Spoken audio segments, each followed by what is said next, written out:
الشیطان الرجیم بسم اللہ الرحمن الرحیم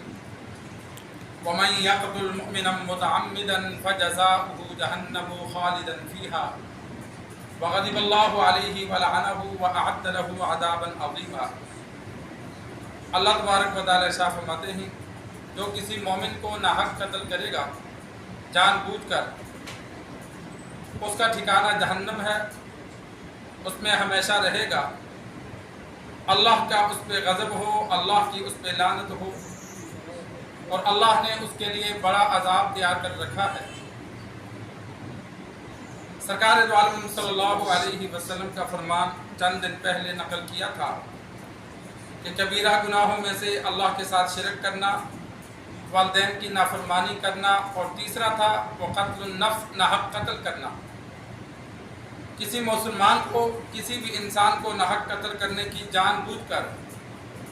اگر ارادہ قتل نہیں تھا، غلطی سے ہو گیا تو آخرت میں گناہ نہیں ہے۔ بعض دفعہ غلطی سے گولی لگ جاتی ہے یا کسی کو لگ گیا، لیکن جان بوجھ کر کسی کو قتل کرنا ارادتاً کبیرہ گناہ ہے اور سخت گناہ ہے۔ قرآن مجید فرقان حمید میں کفر اور شرک کے بعد جو سب سے سخت سزا کا ذکر ہے وہ قتل کا ہے۔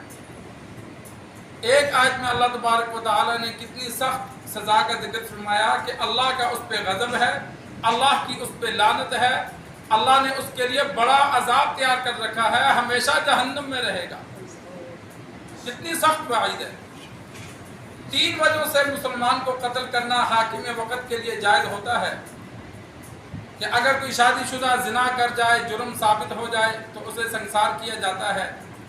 یا نعوذ باللہ کوئی مرتد ہو جائے تو اسلام چھوڑنے پر اس کو 3 دن کی مہلت ہوتی ہے، اگر ایمان نہ لائے تو اسے قتل کیا جاتا ہے، یا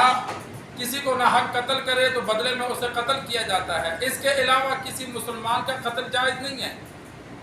اور قتل میں تعاون کرنا بھی جائز نہیں ہے، مشورہ دینا بھی جائز نہیں ہے۔ حدیث میں موجود ہے، آپ صلی اللہ علیہ وسلم نے فرمایا جس نے آدھے لفظ سے بھی قتل میں تعاون کیا، قیامت والے دن اس کی پیشانی پہ لکھا ہوگا آئس من رحمت اللہ، یہ اللہ کی رحمت سے نا امید ہے،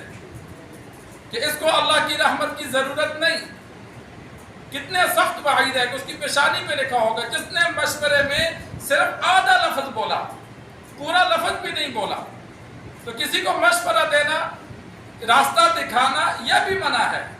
کیونکہ غلط راستہ دکھائیں گے، اگر وہ آپ ہی کی بات پر چل کر آگے جرم کر دیتا ہے تو اس میں آپ بھی گناہ گار ہیں۔ کسی کو غلط مشورہ نہیں دینا، غلط راستہ نہیں دکھانا۔ یہ قتل سرکار دو عالم صلی اللہ علیہ وسلم نے ایک اور سزا کا حدیث میں ذکر فرمایا کہ مومن کے ساتھ اللہ تبارک و تعالی کی مدد شامل حال رہتی ہے، ما لم یصب دمن حراما، جب تک وہ حرام خون تک نہیں پہنچتا۔ جب حرام خون تک پہنچ جاتا ہے تو باللہ اللہ اسے چھوڑ دیتا ہے کہ نیکی کی اللہ کوئی نہ کوئی کسی نہ کسی صورت میں مومن کو توفیق دیتا رہتا ہے، مشکل وقت میں اللہ مدد کرتا رہتا ہے، لیکن جب بندہ قاتل بن جاتا ہے تو اللہ کی مدد اس سے اٹھ جاتی ہے، اللہ پھر اسے خیر کی توفیق نہیں دیتا، وہ دن بدن اور گمراہ ہوگا، اسے رب خیر کی توفیق نہیں دیتا۔ یہ دنیا میں بھی اس کے لیے سزا ہے کہ جو رب کی مدد ہے جو اس کے ساتھ ہوتی تھی، اللہ تبارک و تعالی قتل کے بعد وہ اپنی مدد اس سے چھین لیتا ہے، اس کو چھوڑ دیتا ہے۔ تو انسان اپنے گھر والوں کو، بچوں کو ان چیزوں کے بارے میں سمجھائے۔ خودکشی کرنا یہ بھی قتل ہے، اپنے آپ کو قتل کرنا یہ بھی کبیرہ گناہ ہے۔ دنیا میں جو بھی مصائب آئیں انسان ان کا سامنا کرے، برداشت کرے، اور اسی طرح دوسروں کو قتل کرنا، بچوں کو سمجھایا جائے۔ اسی طرح اولاد پر اتنی زیادہ سختی نہ رکھی جائے کہ وہ غلط قدم اٹھائیں، لیکن اگر کسی گھر میں کوئی غلط قدم اٹھا لیتا ہے تو قتل پھر بھی جائز نہیں ہے۔ اگر کوئی رشتہ دار ہے، بہن ہے، بیٹی ہے یا کوئی بیٹا ہے، بہت زیادہ بڑی غلطی کر بیٹھتا ہے تو اس سے ناراضگی اختیار کر لو، اس کو الگ کر لو۔ ایک بندہ حد سے زیادہ گناہ گار بن گیا، غلط قدم اٹھا لیا، بہن بیٹی اگر کسی کی شادی کر کے نکل گئی، شادی کرنا چلو ماں باپ کو شامل حال کرنا تھا لیکن نہ کیا،